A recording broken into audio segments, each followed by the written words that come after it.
Warning: the following podcast contains violent scenes that may be unsettling to some listeners. Listener discretion is advised. Hello, and welcome to the Diaries, where my pals and I get together and talk about subjects dealing with our favorite tabletop role-playing setting, the World of Darkness. While we may not be subject matter experts on the game lines, we have a passion that has led us to create and share actual plays with you all. Eventually we thought, well shit, we might as well take a stab at a podcast, and here you go. Each episode we will have a guest content creator to join us to talk about whatever subject is on the table. If you'd like to contact us, you can reach out to us on Twitter at twin_cities_VTM or on Facebook at Twin Cities by Night. So here we go. I hope you enjoy. Welcome back to the official heavy metal thunder of a podcast, the Diaries. Man, I'm fucking glad to be back. What is up, A Dizzle, Rizzle, A Dog, Andrew, aka whatever nickname you guys want to give him? What is going on, Andrew? You know, I feel like every single time we record one of these, you are attempting to one-up your previous recording on how much you can make people cringe. Don't blame me. Blame the fucking cold brew, man. I am fucking telling you it is because I literally just slammed a cold brew like 15 minutes. Like, Andrew, for those of you who don't know, of course we talk before we start recording, and sometimes Andrew's like, Chris, we could talk about this in the podcast. I'm like, oh shit, okay, and I gotta get my head straight. So some of you guys have probably been wondering like where I've been. If you guys didn't see on our social media or whatever, I kind of like stepped back for a couple months. I had to like regain my composure. To be honest, I kind of got sent to cold brew rehab. It was kind of fucked up. You know, there was a lot of like holding hands and singing Kumbaya and like learning about like normal coffee and tea and alternatives to cold brew. And it just, I don't know. I did like a 60-day stint in there, Andrew, about 60 days. And you learned moderation is key. The moderation is key, definitely. But when I got out, like all 10 Twin Cities by Night gang members were standing outside, and Andrew was like John Cusack holding up a boombox that was blaring Black Sabbath, and they were all tossing me bottles of cold brewed. I don't know. I wish I was as cool as John Cusack. Well, that tells you how cool I am, because John Cusack is not cool at all. There's someone right now who's like, no! I love what's that? Gross Point Blank. Oh! Yeah, but so I'm back to drinking slamming cold brew. You know, it's great to be back. We could talk about this later on, but for real, I'm glad to be doing the Diaries again and back with you all. Before we kind of go into what we're going to be talking about today, a little history on the channel Twin Cities by Night and what we're going to be doing today. So back when we were just a YouTube channel, we had this idea of, and it was actually when like the first inkling of like maybe like branching out into podcasting first started happening. And I thought maybe we could do like a YouTube video called Shooting the Shit. And it was basically, I know, right? It's so fucking metal, that name. But it was basically where we would all get together and we talk about a subject. And we just kind of give our ideas, and it wasn't like bullet point or anything like that. We didn't have guests. We just talk about it.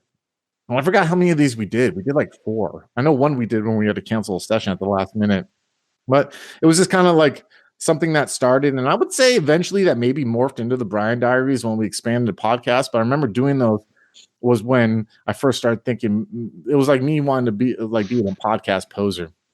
But so we decided like some of the episodes of the Diaries, we're going to do that. You know, we're going to do something in the spirit of shooting the shit, but it's going to be the Diaries. And so today we are joined by 2 of the Twin Cities by Night gang members. First, we're joined by Joaquin. What is up, Q Dizzle? Q Dizzle.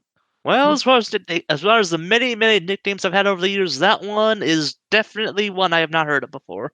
How about Q-Tip? You could be our Q-Tip, like we're a Tribe Called Quest, and you could be Q-Tip. How about that one? Is that okay?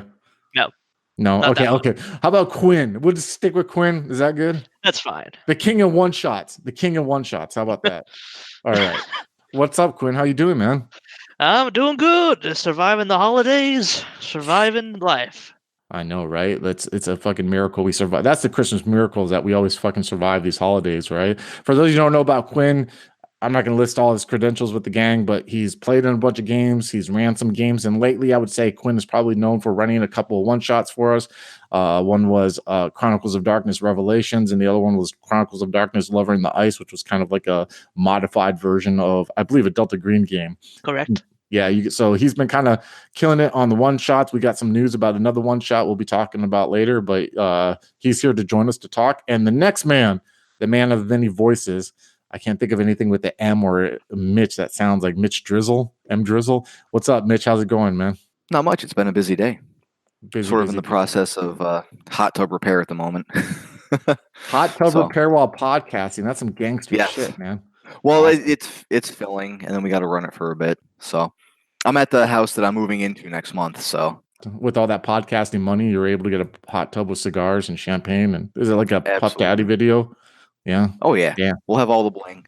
Dang, dude, I gotta fly where you live. I'm not gonna say where you live in case if I'm gonna fly where you live, I'm gonna hang out and fucking live that podcaster life. For those of you who don't know, and again, I'm not gonna list off all his fucking credentials here, but Mitch has played in a bunch of our games, and currently he is storytelling the Demon the Fallen Fragment story. Actually just wrapped up the final character creation session that was released this last week.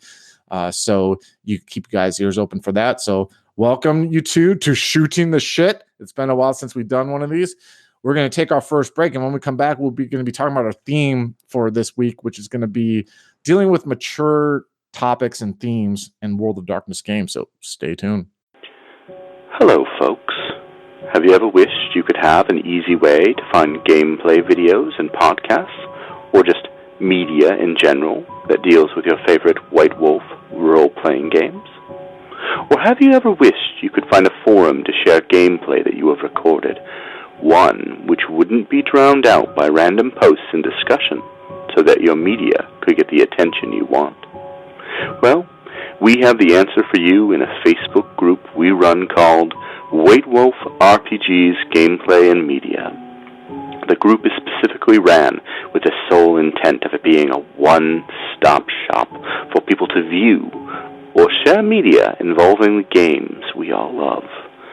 We take thorough steps to ensure the page does not become cluttered and is easy to traverse. We are currently over 1,000 members strong, and we are continuing to rapidly grow, with new media being shared every day. Stop on by. We hope to see you there.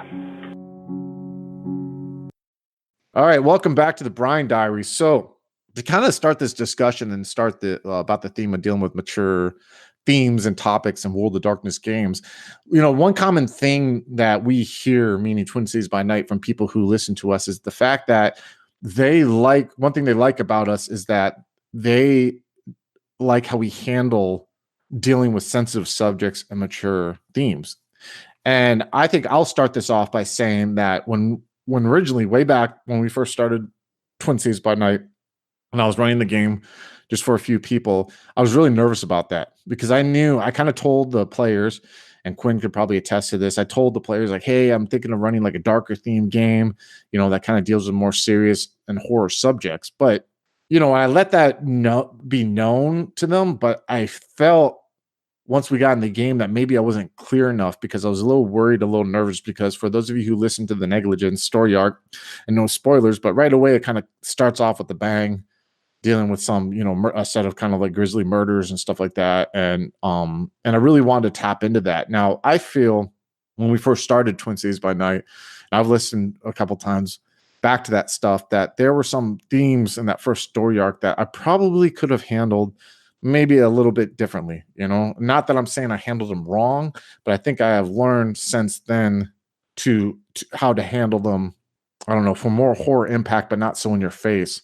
So I guess the first thing I'm going to throw out on the table, and any of you can answer first, is when you guys are in a game that deals with sensitive subjects, or when you are running games that deal with sensitive subjects, how do you prefer to handle those? Do you prefer to handle them more directly, or do you feel like handling more going around it? Because I've seen both kind of styles on our channel with different games that have been ran on our channel. So go ahead and I'll let someone take it from here. Well, I know, for example, recently I did a one-shot called Lover in the Ice. And so for those of you who haven't listened, there is a bit of a, I guess you'd say, a sexual element to the horror in the thing. And so what I did was I didn't go very, in your face about it. I'd mention because I was very did a lot of euphemisms around it, or just reference, like Jason say, like it looks wet, or I just don't go into specifics like that. Partly because I wasn't really comfortable going into like exactly what each body fluid was, where it came from, what it was doing there, type thing. And so, if you're not, if you as a storyteller or a game player just like are not that comfortable, dealing with explicit, it's all right to sort of just peek around as long as you get the general idea across. I feel it was funny too because I was listening to Lover in the Ice after you guys played it, before we released it and before we, edited it for a podcast and everything. And I was listening to it, and at first it was really like, first of all, I enjoyed it obviously, but like at first I was kind of like, this is different, because it was like I knew what you were saying and you weren't saying it. You know what I mean? And just like the way that you were dancing around it, like Hitchcock used to dance around, like in Psycho and Birds, you know what I mean? Just kind of like hinting at what was happening. It let your imagination really go to some dark places. And at first I was wondering how people who regularly listen to our stuff was going to take it, right? Like I was waiting to start hearing some feedback about people, like about the element of it. And I think the person who summed it up the best was Josh Heath from Werewolf the Podcast and Higher Level Games. He was on our Discord. I don't know if you read that, Joaquin, but he was talking about Lover in the Ice and listening to it, and he was just like totally getting creeped the fuck out by it, dude. Just like totally revolted by it, man. And I'm like, and what's funny is because I'm sitting there reading his comments, and I'm like, fuck, dude, it is having that effect on other people, because if we just took like a transcript of what you said during that game, it wasn't vulgar, really. You know what I mean? But the meaning behind those words and the way that you danced around, like especially the violence of the pictures on the wall, that for me was like, what is he talking about? And your mind starts going into like these spirals of like, you know what I mean? And of course, Black Sabbath is playing and Cold Brew's getting thrown down my throat. And I was like, whoa, just like listening. And I realized by seeing how Josh was articulating and how that made him feel, that was fucking amazing. You know what I mean? To see that. I really liked how that was done. So kudos to you on that. So as you can see from that, sometimes not saying sometimes leaving something to the imagination can be effective. So just because like if you want to get into explicit details about something doesn't mean you can't still be effective. Yeah, I definitely have learned that throughout our time as being a channel. Like I said, like I was listening to that first episode of Negligence a while ago, and I was like, man, I could have done that differently. Now I'm not saying I did it wrong, you know what I mean? But now compared to how I handle things now to then, like I feel that now I'm a little bit more subtle, but also I think I know too when to like kind of throw it up a little bit, to ratchet it up to a 10 at the right moment. You just can't have it at a 10 all the time, But there's one thing though, and I want to cut to Andrew this, because Andrew said something about this a while ago that really opened my eyes, and actually I thought was, Andrew's always quick to say this to people when they compliment us about how we handle mature subjects, is the fact that we all have a general consensus of understanding of how we play our games on Twin Cities by Night. I mean, we've been a gang for what? In March, it's gonna be 3 years, right? And if people weren't a gang the whole time, they listened to our stuff before, and they know how we handle mature subjects. So we are all on the same wavelength of what can come across in one of these games. Now, Andrew, you made a good point before saying that is something that you absolutely is imperative that you have in a group if you try to tackle that, right? Yeah, one of the things that I always try to tell people when they ask for advice on like gaming is that's like the first thing I always mention is that you need to communicate. Your group has to be able to talk to each other and truly understand, not just tell like, oh, this is what I want, because sometimes people aren't really that great at communicating what they really want. And you have to have the ability to recognize when like the things that you enjoy in a game, and be able to like whenever something happens that you don't enjoy, be able to communicate that without people like getting upset or some people thinking you're being too sensitive or anything like that. You have to have a comfortable understanding with each other and with the content you're getting into, and everybody on the same page for whatever it is you're doing, because when it comes to gaming, you're not there to do anything except have fun. And if you're making yourself uncomfortable or someone else uncomfortable, you're not accomplishing that goal. You are instead just being an asshole. Yeah, that's very well. Like for anyone who listens to us, and I want to put this out there right now. Anyone who listens to us, while we do deal with mature subjects and sensitive subjects, we will never fault anyone if they don't want that in the game. We will never fault anyone if they don't want to listen to us because of that. You know what I mean? I will never insult anyone. I will never say someone is not a real World of Darkness fan if they don't like our stuff. I will, matter of fact, respect that. And you know what? We have had people who like some of our stories who actually didn't want to listen to War is on Fire because they felt War is on Fire was a little too intense. You know what I mean? And I respect that. And I will never sit there and fault anyone for that, because I think it is asinine and childish, matter of fact, to throw that in someone's face if they don't want the same expectations of a game than you do. You know what I mean? Like, it drives me nuts when I hear people do that. Like, oh, are you, I can't think of an insult. You know what I mean? But are you too sensitive to deal with this in my story? Like, well, maybe I am. Maybe I don't want to deal with that. And there's nothing wrong with that. You know what I mean? Just say good luck and I'll find another game to play in, But so I'm going to go ahead. I'm going to play devil's advocate for a minute here.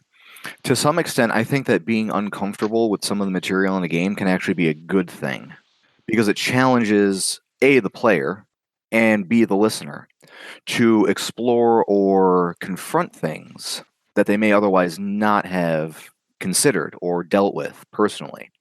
And to some extent, gaming is an opportunity to do just that. Oh, I agree with you. I think that comes to the agreement between the players and the storyteller, like how far you're willing to explore. And I think, case in point, I'm glad you brought this up because I was going to bring it up to you, was Wars on Fire.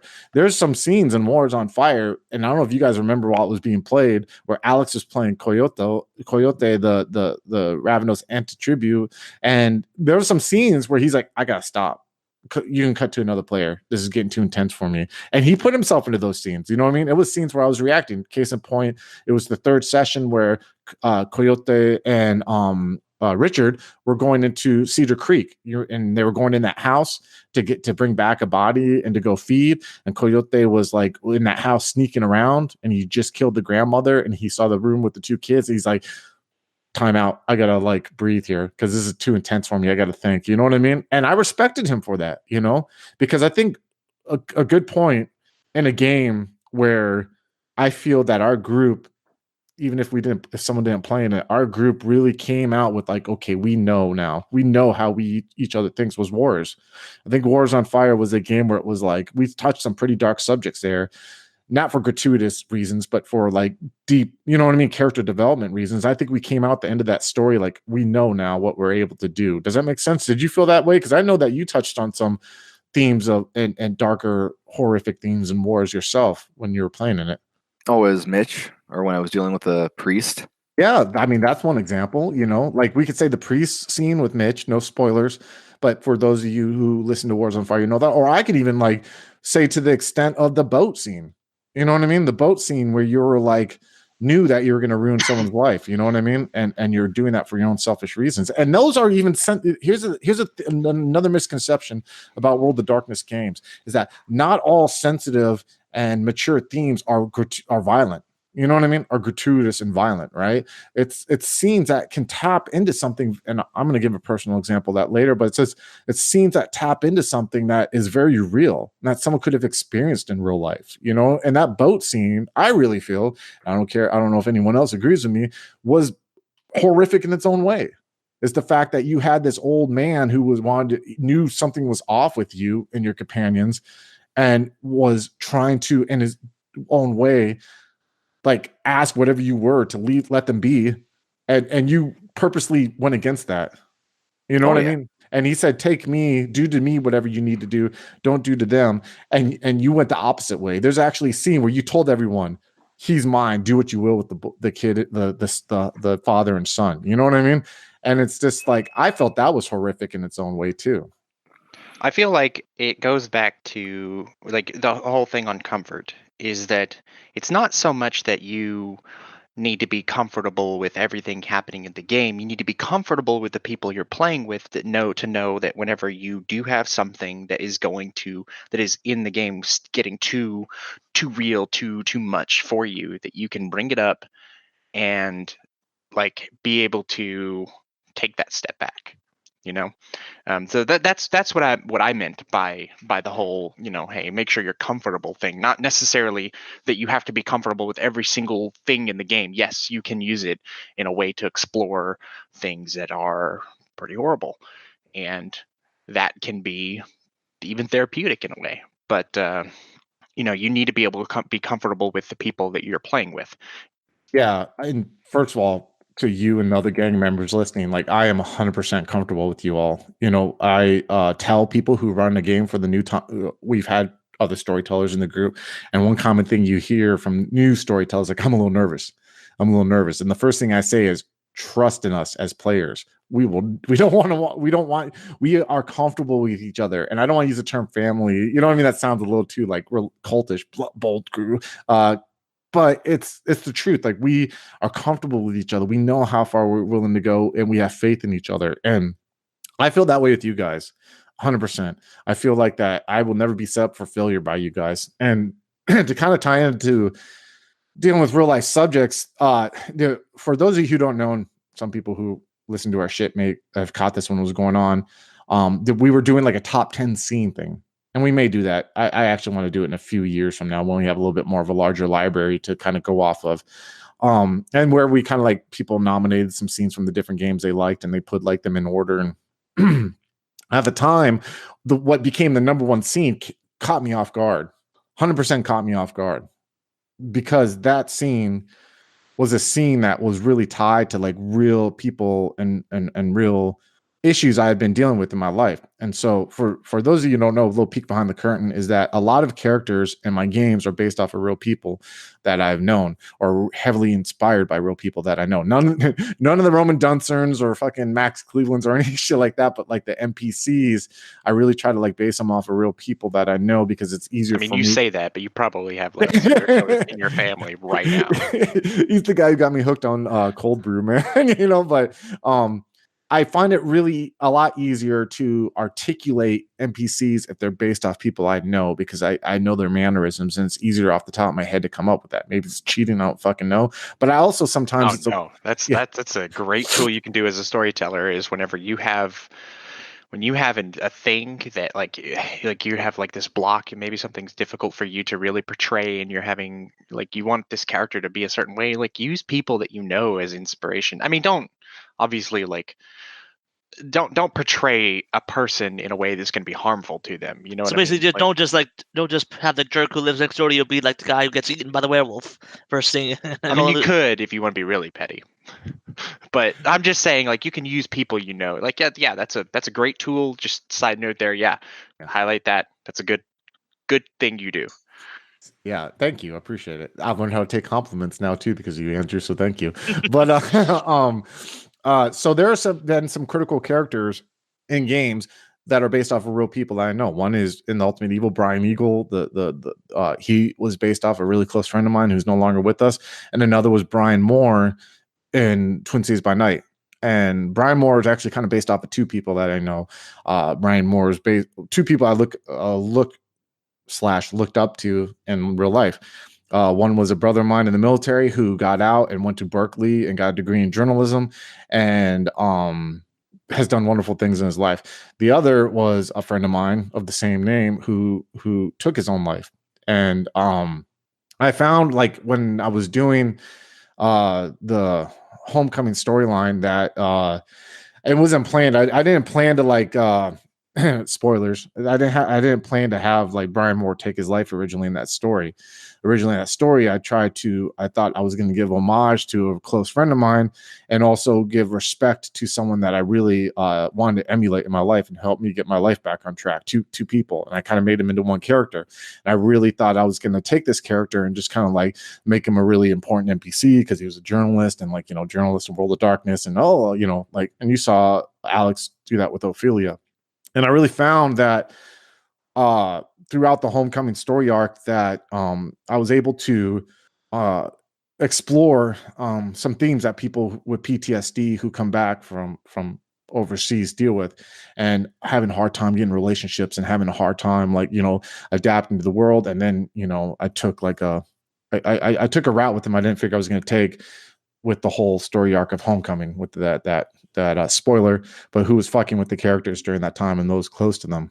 And when that scene happened, I planned that scene like the week before we were playing, and I don't know what was going on through my head, but I wanted to be real impactful, and I felt like even after it was done, it was a fucked up way of me giving, like, you know what I mean, bringing light to a tragedy that happened, you know, and it has happened to more than one of my friends from that side of my life. And so when this list came out of people voting, and that scene was like the number one scene at the time, it really fucked with me, dude. It really was a gut punch, man. And, you know, for Craig, who's listening, and I apologize, I should have said this when this was going on, and to everyone who was like, where's this list, where are the videos or the podcast versions that were supposed to come out of this, I couldn't fucking do it, you know.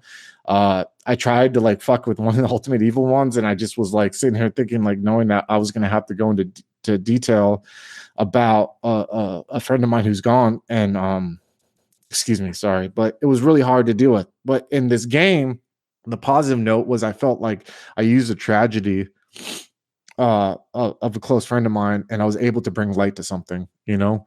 And that was something I really wanted to try to do in rest of that Homecoming story arc. And I feel like I could have done it more when, you know, his mental health history came up, you know, in the story and everything like that. Or I could have probably done differently with how he talked to Ophelia and brought that to the forefront. But it was therapeutic in a way, you know what I mean? And recently, yesterday, matter of fact, I just re-listened to that episode, and kind of like, I know I'm not supposed to be re-editing, but I just changed some equal whatever, changed some audio settings on there, and I'm happy with it, you know? Like, I listened. Yeah.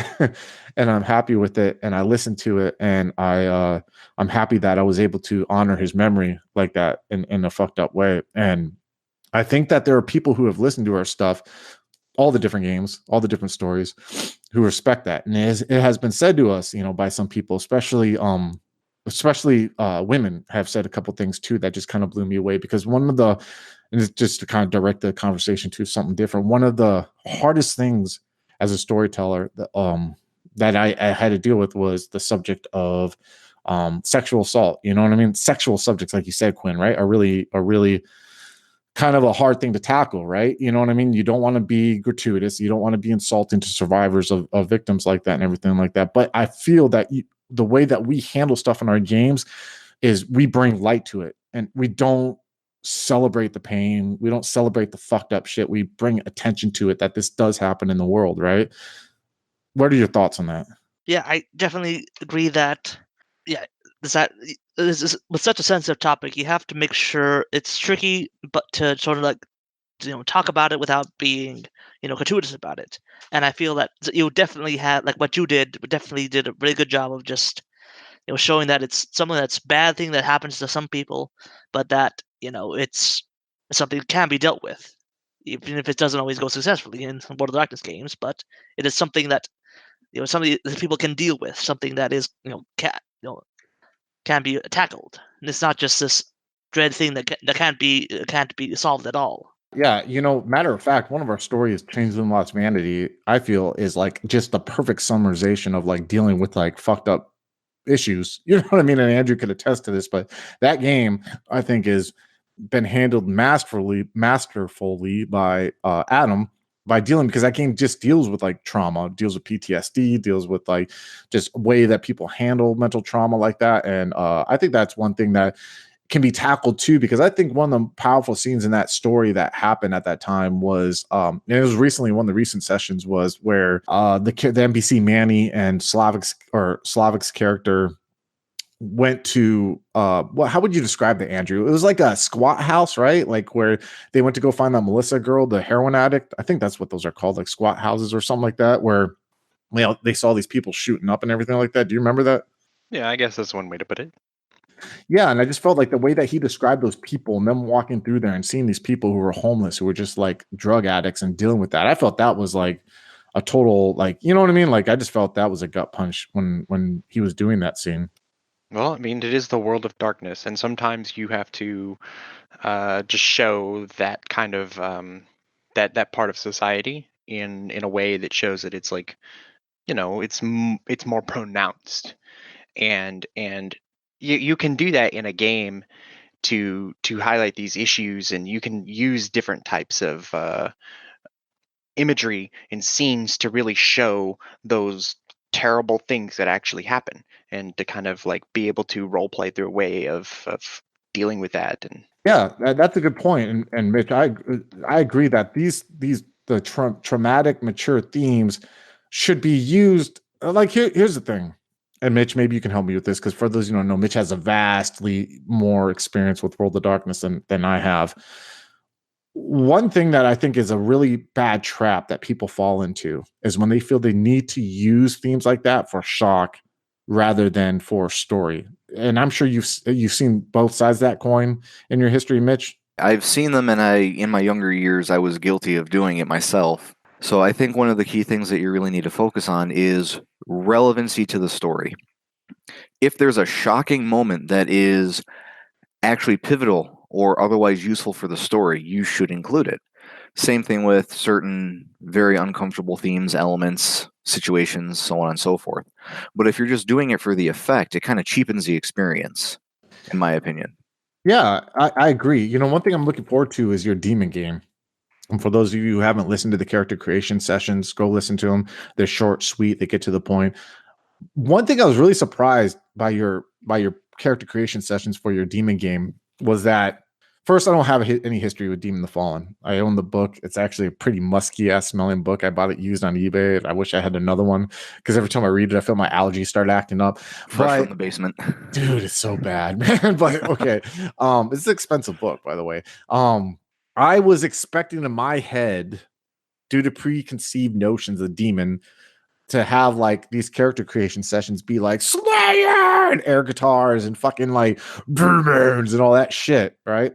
And I was really blown away, dude, by like how grounded and fucking like real these characters are, dude. oh, come on, Chris, have you been paying attention at all through all these like years of us playing now? Come on. We don't make Why would just, you expect anything else? Cold You Brew just make a hack and slash game. We make deep, complex characters and make it a whole character-driven story. You cannot escape the deep characters, no matter what you do. You can't. Yeah, We're everywhere. I mean, even Jeb's got his deepness, you know? Yeah, I know, right? Like, okay, a point taken. But Cold Brew makes you forget shit. That's all. Flaming machetes. Yeah, right. Mop guns. Mop gun. Okay, back on track. The main thing, though, and first of all, I'll listen to all of our shit, and that's a good thing, because I'm not involved in, like, which is an awesome feeling now. But I'm going to listen to everything that our channel creates. But the main thing that I'm honestly, and no offense to you, Mitch, and I'm totally looking forward to listening to your story.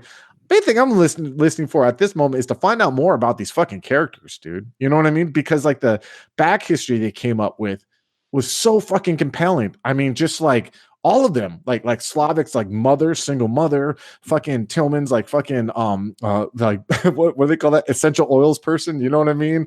And fucking like Adam's art student, and then fucking Becca's autistic, like fucking, you know what I mean? Person, all the pain, like all the I hate to say like pain, because you know life's pain, but you know, like all like the real world issues that these people had.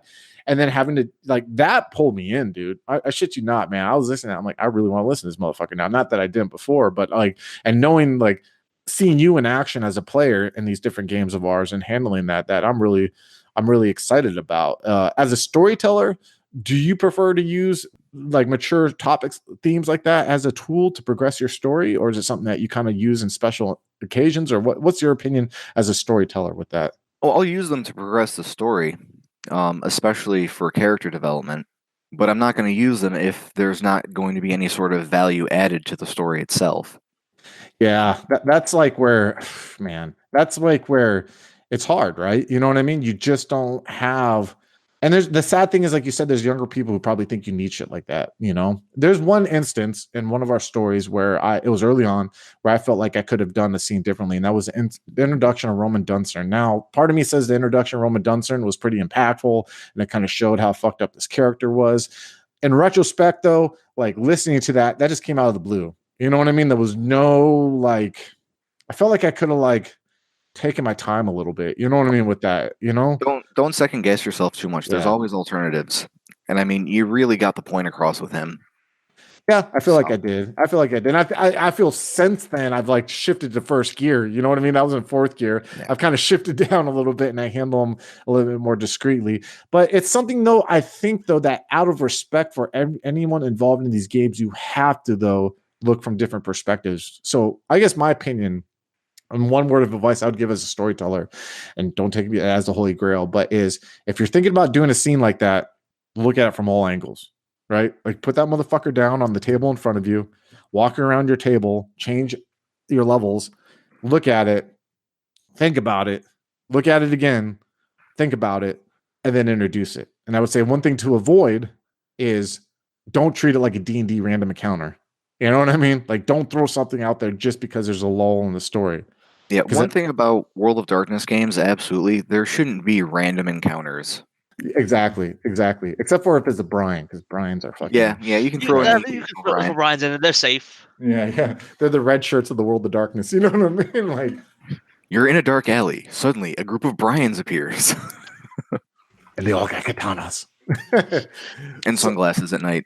Sunglasses at night are a must. So I think overall we've had a pretty good discussion here about this subject. One thing though that gives me pride, and I guess pride's a bad word to use, but I'm going to fucking use it anyways. Gives me pride, and I have actually come to accept, because for anyone who is part of the Twin Cities by Night gang can attest, is that for the longest time it was hard for me to accept compliments when people complimented or for shit. It made me feel awkward, and whatever. It still kind of does a little bit, but now I know how to smile and be like, "Thank you." You know what I mean? And say I'm appreciative of it. But one thing that I do like to hear is when people see what we're trying to do now and they like it. You know what I mean? Because for the longest time between us as peers, we knew what we were doing. Like we wanted to tell, you know what I mean, character driven, mature stories, but we weren't sure if it was coming across that way, right? Because it could almost be like you're thinking people listening to like, oh, who are these fucking farts smelling? They're smelling their own farts and thinking they're all, you know what I mean? Whatever. But now people are coming out and saying that they're saying that's what they enjoy about our stuff. You know what I mean? That they're enjoying, that they know that they're going to get that kind of story from us. You know, there's a person in our Discord, a listener, I can't remember the screen name. You're going to listen to this and you're going to call me out for it. And I deserve to be called out for not remembering your screen name. And I apologize. But someone said this to this extent. They said when they meet someone who's just getting into Vampire the Masquerade, the first story that they'll tell them to listen to is Los Angeles by Night. And it's great. I understand it's a good introduction. It's on Geek and Sundry, high production, great players, all that stuff. But then they said, but if they know that they're talking to someone who's either familiar with Vampire the Masquerade already and who likes horror, or someone who's new and wants a more serious horror-based story, they'll recommend Twin Cities by Night. And that really like made me feel like a fucking $1,000,000 right there. And Andrew came out and said something better. And I can remember the quote, and I was talking to Andrew about this, but Andrew said that there may be people that don't enjoy our stuff for that very reason. And we are 100% cool with that. But we are super grateful that people are seeing what we're trying to accomplish on our channel with that. And we want to thank all you who do enjoy our stuff for that. And if for some reason, and this is an open invitation to any of you who are listening, if you feel like we didn't handle a subject in the respectable manner that it deserves, please point that out to us. None of us will ever argue back with you. None of us will ever call names. None of us will ever get angry if someone doesn't enjoy our stuff or someone has issue with it. But sometimes you do not learn unless someone points out to you that there's a mistake that was made. So we welcome that, and we welcome any debate on that or any talk on that. Before we go to our next break, do any of you three magical people have anything awesome to say? Just one thing that I wanted to touch on. Like when you went back to the Duncern introduction, sometimes having particularly horrifying things sort of just off the edge of the screen, so to speak, can actually enhance the horror and make it a little more impactful. So when you're looking at things from different angles, maybe consider what it would be like if it was just out of view, maybe in the periphery, leaving people sort of guessing as to exactly what was going on and leaving the imagination to do the rest. Yeah, definitely. I actually feel that scene, and I don't know if Quinn can attest to this, but I felt that was like kind of like a scene for Katao to like, or Quinn look at Katao as a character and how he's reacting to everything. Because there's some shit that happened to Katao right after that kind of just like progressed his character along. But I felt that was like a pivotal moment for the character of Katao in Twin Cities by Night. And God, how long ago was that? Holy shit, bro. We've been gaming for a while together. Quinn, Andrew, do you got anything to say before we go to our next break? No, you guys have said everything that needs to be said. Dang it! Stop being so good at talking. I'm waiting for Andrew to be like, "A Dizzle Rizzle says drink some cold brizzle." I No. was just about to compliment your eloquence, and you totally took that away. Oh man, damn, dude. On that note, stick with us while I slam some cold brew, and we come back and we talk about stuff that is coming up and other stuff that's interesting. You want to stay tuned for this, so stay tuned. High Level Games, the industry's first choice in taking your games to the next level. We are a podcast blog and new media network at highlevelgames.ca. We have blog posts about all of your favorite games going up 5 days a week, and a podcasting network with actual plays and shows that discuss role-playing games, with more rolling out all the time. We are on iTunes, Twitch, and YouTube. Find out more information at highlevelgames.ca, a site that certainly isn't controlled by a shadowy board of directors of otherworldly origin. That's highlevelgames.ca. Please, help. They're coming.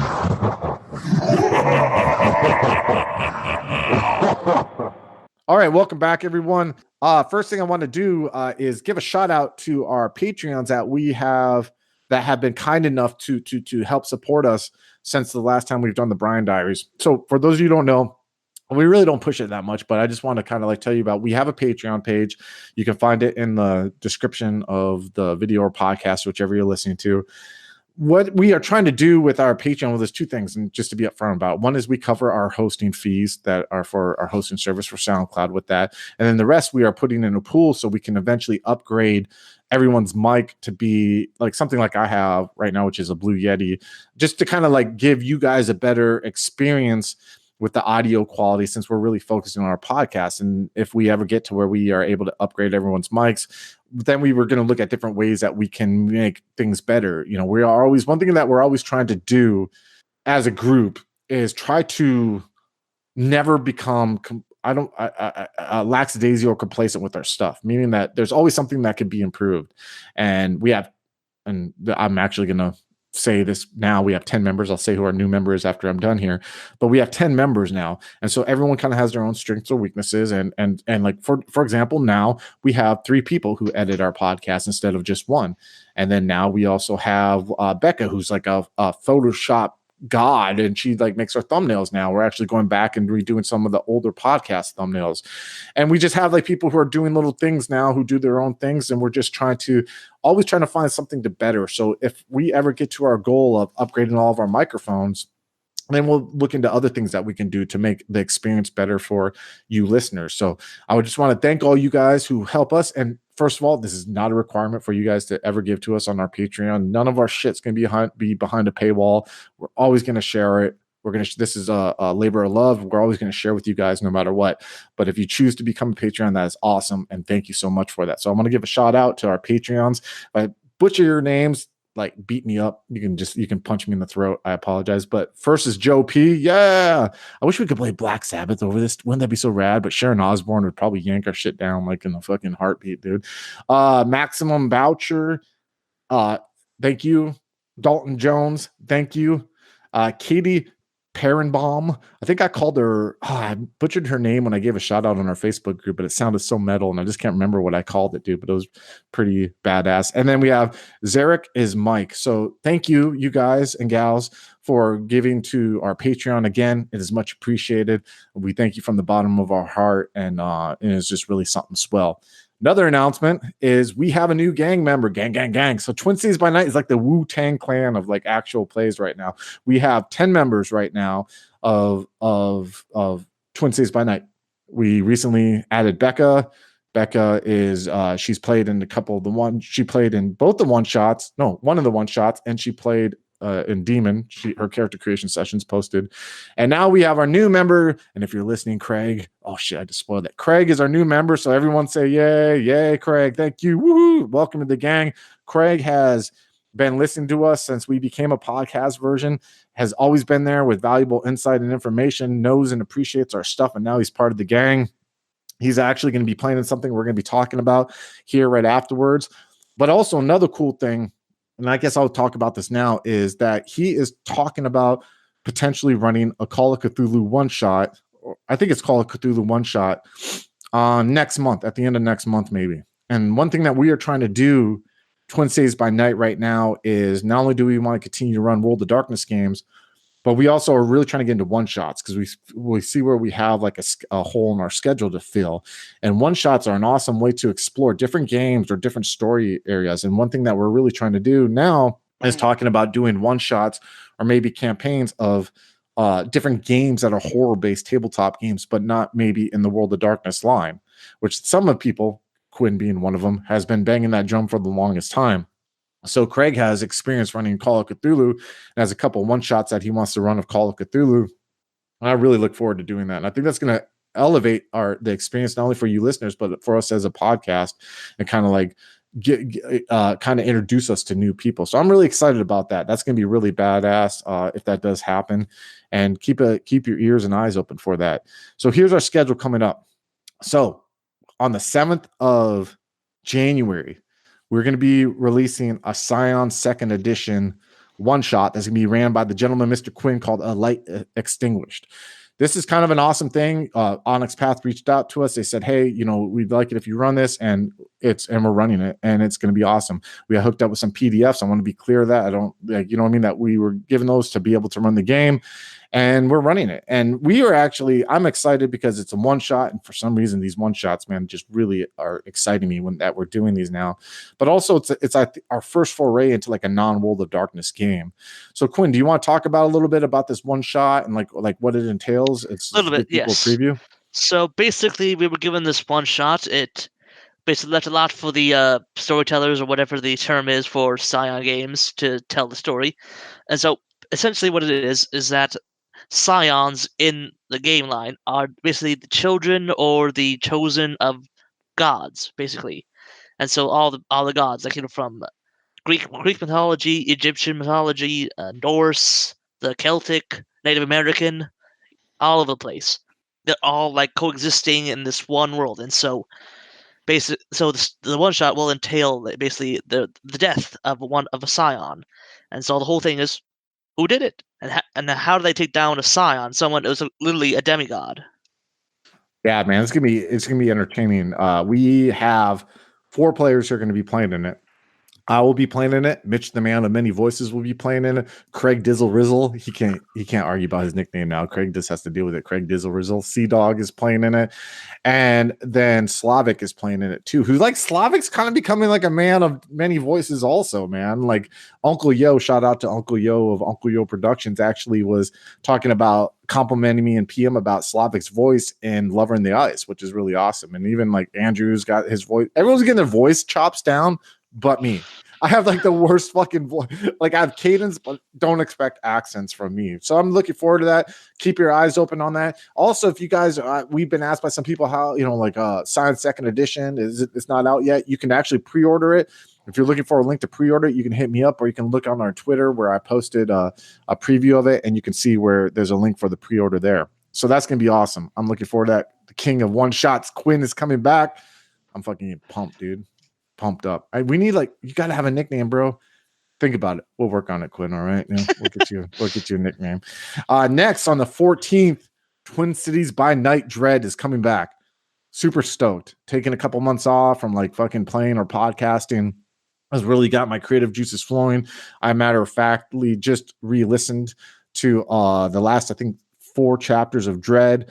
The Scourge books, one of our listeners shot out, has just listened to Dread. He actually listened to Dread first before the first 2 story arcs. So he got me listening to it again. I am so excited. We left off at, what was the term, Andrew, you used in the game that we didn't have in the podcast, but literally it was like after the cliffhanger or whatever the term was, dude. We left off at an interesting point. And so I'm really excited to tackle that. That story is getting legs. The wheels are about to come off the car. I'm thinking Catal maybe got a little in over his head. Who knows? But it's definitely a lot of moving pieces right now in one part of the city. And that's a really intense scene. That whole last session was really intense because Lenny and Valentine are fucking in the middle of it. Valentine's barely holding on. Valentine has a new fucking flaw now, by the way, that new derangement of stressful panic or whatever, which is going to be interesting. So really looking forward to that. I really am loving that story. And these 3 gentlemen here with me are playing in it. So, and they're part of the reason why the story has really been awesome. So shout out to you guys. January 21st is Changeling Lost Vanity.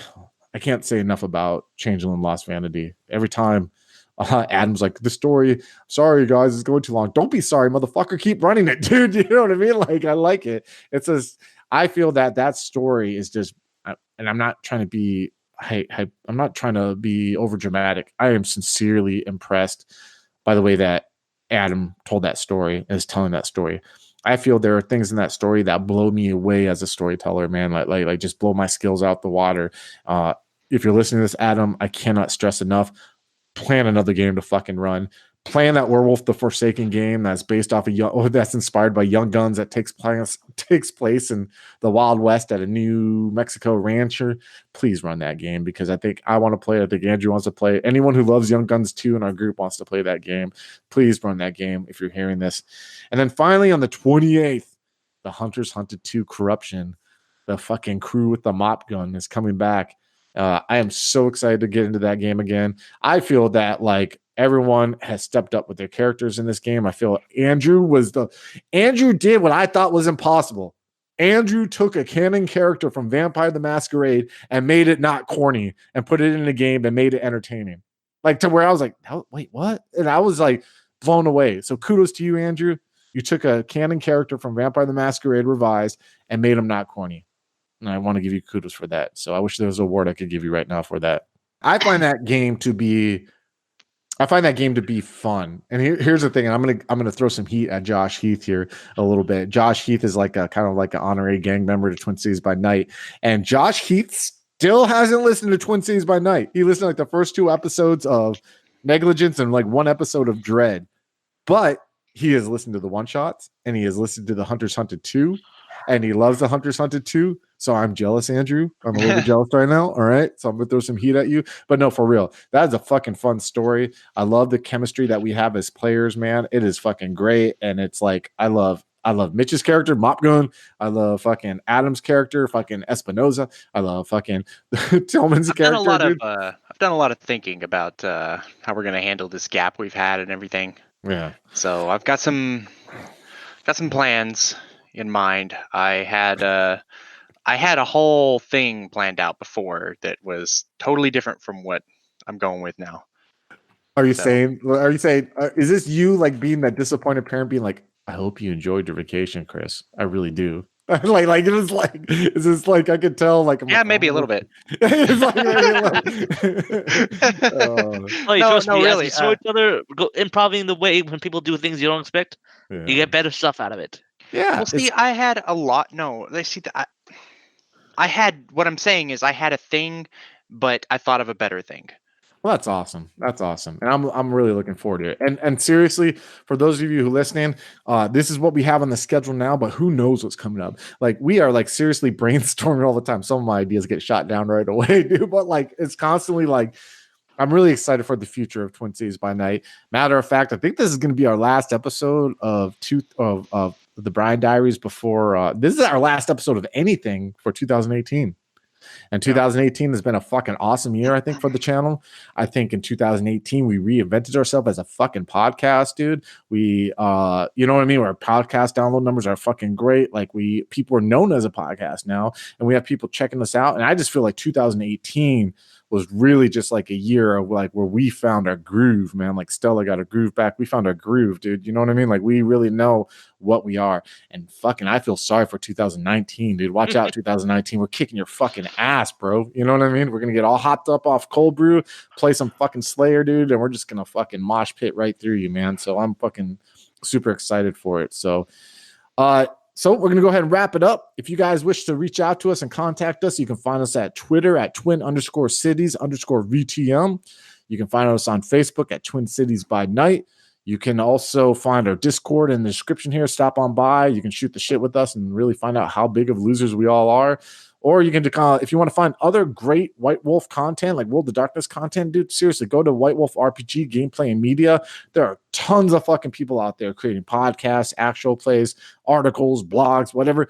Go give those people love. Seriously, elevate these people. Go check them out. Go give them love. So, all right, then. I'm going to let you guys go. Until then, leave me alone. I want to talk to my friends. Peace out.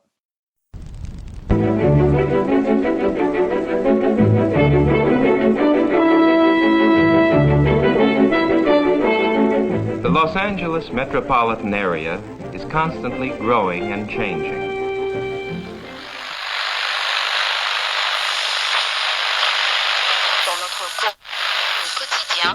The Central District is full of new buildings. The Hollywood and Wilshire districts, once far from downtown, now are part of a which spreads past Beverly Hills and out to the ocean.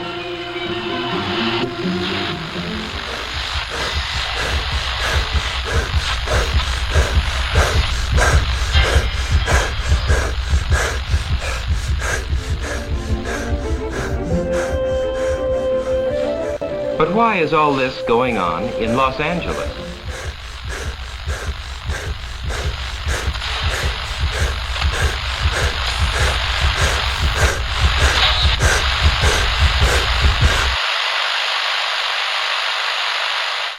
Why is Los Angeles an exploding city?